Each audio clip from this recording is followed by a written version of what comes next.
दिल्ली के पश्चिम विहार इलाके में कारोबारी से जबरन वसूली की चौंकाने वाला मामला सामने आया है। आरोप है कि दिल्ली पुलिस के हेड कांस्टेबल विशाल छिल्लर, एसआई नीतू बिष्ट, कांस्टेबल प्रमोद, अजय कश्यप और अजीत ने मिलकर उस कारोबारी से 50 लाख रुपए की मांग की। ये पूरी वसूली रंगदारी यानी जबरन वसूली के तहत की जा रही थी। देश की राजधानी दिल्ली में अपराध के मामले हर दिन बढ़ते जा रहे हैं। कहीं चोरी, कहीं दिन दहाड़े लूट, कहीं स्नैचिंग, कहीं रंगदारी जैसे मामलों की खबरें अब आम हो चुकी हैं। जबरन वसूली और गैंगवार जैसी घटनाएं भी अब चौंकाती नहीं हैं, क्योंकि ऐसी घटनाएं अक्सर सुनने को मिलती हैं।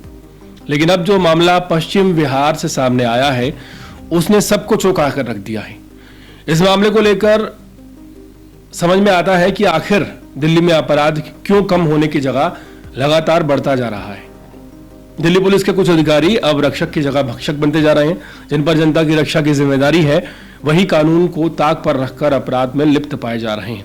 ये बेहद दुखद है कि कुछ पुलिस कर्मियों की करतूत ने उन ईमानदार और कर्तव्यनिष्ठ अफसरों को बदनाम कर दिया है, जो पूरी निष्ठा और ईमानदारी से देश की सेवा कर रहे हैं। दिल्ली के पश्चिम विहार ईस्ट थाने से एक चौंकाने वाला मामला सामने आया है, जहां नीरज कुमार सिंह नाम के कारोबारी से जबरन वसूली, अपहरण, उनके साथ साथ उनके स्टाफ के साथ शारीरिक व मानसिक उत्पीड़न की दिल दहलाने वाली वारदात सामने आई है। हैरानी बात की है कि वारदात को अंजाम किसी गैंग या बाहरी बदमाशों ने नहीं, बल्कि खुद दिल्ली पुलिस के कुछ ऐसे लोगों ने दिया है, जिन पर ऐसे अपराधों को रोकने और जनता की सुरक्षा की जिम्मेदारी थी। और तो और इस गिरोह में एक महिला पुलिसकर्मी भी शामिल बताई जा रही है, जो एसआई है। मिली जानकारी के मुताबिक 25 जुलाई की सुबह दिल्ली पुलिस का हेड कांस्टेबल विशाल छिल्लर अपने साथियों के साथ कारोबारी डॉक्टर नीरज कुमार सिंह के पश्चिम विहार स्थित ऑफिस पहुंचा। ऑफिस में घुसते ही विशाल ने वहां लगे सीसीटीवी कैमरे की तारें काट दी और यह पूछने लगा कि रिकॉर्डिंग कहां कहां हो रही है। इसके बाद वो बोला, मुझे पता चला है कि इस ऑफिस में 50 लाख रुपए रखे हुए हैं, बताओ पैसे कहां हैं। जब डॉक्टर नीरज ने कहा कि उनके पास कोई पैसे नहीं है, तो आरोपी ने नीरज और उनके स्टाफ को जबरन अपनी ब्रेजा कार में बिठाया और पास ही उनके घर में ले गया, जो कि पश्चिम विहार में है।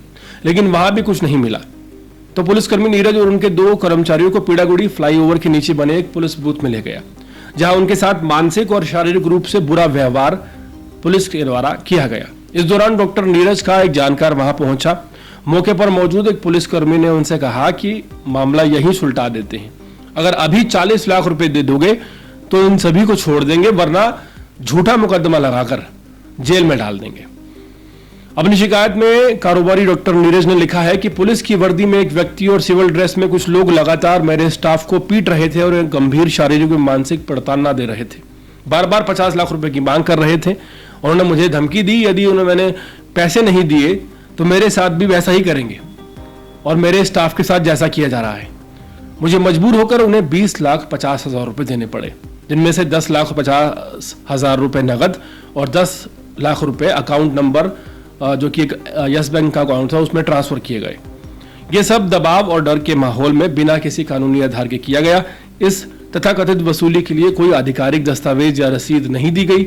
यह कृत्य गंभीर आपराधिक अपराधों की श्रेणी में आता है, जिसमें एक लोक सेवा के रूप में धोखाधड़ी करना, गलत तरीके से बंधक बनाना, अपहरण करना, शारीरिक हमला करना, जबरन वसूली करना, आपराधिक रूप से अतिक्रमण करना और सार्वजनिक व्यवस्था का उल्लंघन शामिल है। हमें विश्वास है कि पूर्व नियोजित और गैरकानूनी कार्य था, जिसे पुलिस अधिकारी होने का झूठा बहाना बनाकर जबरन वसूली की नीयत से अंजाम दिया गया, ऐसा शिकायत में लिखा गया। पुलिस की जांच में पता चला कि इस पूरे मामले में दिल्ली पुलिस की 2014 बैच की महिला sub inspector Neetu Bisht, head constable Vishal, एक और कांस्टेबल प्रमोद, अजीत और अजय कश्यप शामिल थे। नीतू बिष्ट छुट्टी पर होने के बावजूद इस पूरे मामले की निगरानी कर रही थी। जब नीरज ने अधिकारियों से शिकायत की तो नीतू ने फोन करके धमकी भी दी। वहीं अब पुलिस इस मामले में थाने के एसएचओ राधेश्याम की भूमिका पर भी जांच कर रही है, क्योंकि अजय कश्यप अक्सर थानों में राधेश्याम के साथ घंटों बिताता था। सवाल उठ रहा है कि क्या इस साजिश में कुछ और बड़े नाम भी शामिल हो सकते हैं। दिल्ली में अब वसूली और दबंगई का काम कुछ पुलिसकर्मी ही करने लगे हैं, जिन्हें जनता की सुरक्षा की जिम्मेदारी सौंपी गई थी। वहीं अब कानून तोड़ने वालों की कतार में पुलिसकर्मी नजर आ रहे हैं। राजधानी की कानून व्यवस्था की हालत शायद पहले कभी इतनी खराब नहीं दिखी।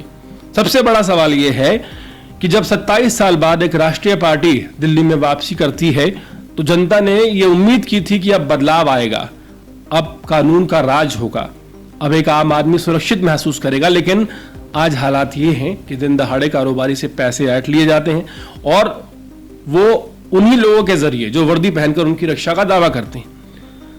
जब ऐसी 3 इंजन की सरकार जिसमें केंद्र, राज्यपाल और निगम शामिल हो, उसके बावजूद एक आम आदमी जो है वो सुरक्षित महसूस नहीं हो रहा, तो फिर इस सरकार से और क्या उम्मीद की जा सकती है। अगर राजधानी में ही ये हाल है तो देश के बाकी हिस्सों में क्या हाल होगा, इसकी कल्पना करने से भी डर लगता है। दिल्ली के पश्चिम बिहार में जिस तरह से पुलिस कर्मियों के द्वारा वसूली की गई है, जो बहुत ज्यादा खतरनाक है, और इन पुलिस कर्मियों ने वो सारे डॉन, माफिया, भाऊ गैंग, हिमांशु भाऊ गैंग या और जो तमाम गैंग दिल्ली में एक्टिव हैं, उन सभी को पीछे छोड़ दिया। काफी ज्यादा हैरान करने वाला यह मामला है कि जिनके कंधों पर जिम्मेदारी कानून व्यवस्था को बनाए रखने की है और ऐसे अपराधों से जनता को निजात दिलाने की है, वो खुद इस तरह के अपराधों में लिप्त पाए जा रहे हैं। पूरे मामले में हाल फिलहाल एफआईआर दर्ज हो गई है गंभीर धाराओं में, और उम्मीद है कि दिल्ली पुलिस ऐसे पुलिस कर्मियों पर ऐसी कार्रवाई करेगी जो नाजीर बने और एक जो विश्वास है जनता और पुलिस के बीच वो बना रहे। इसके लिए सुनिश्चित करेगी कि इस पूरे अपराध में शामिल एक भी शख्स, चाहे उसका नाम अभी तक शामिल ना किया गया हो, वो बच ना पाए।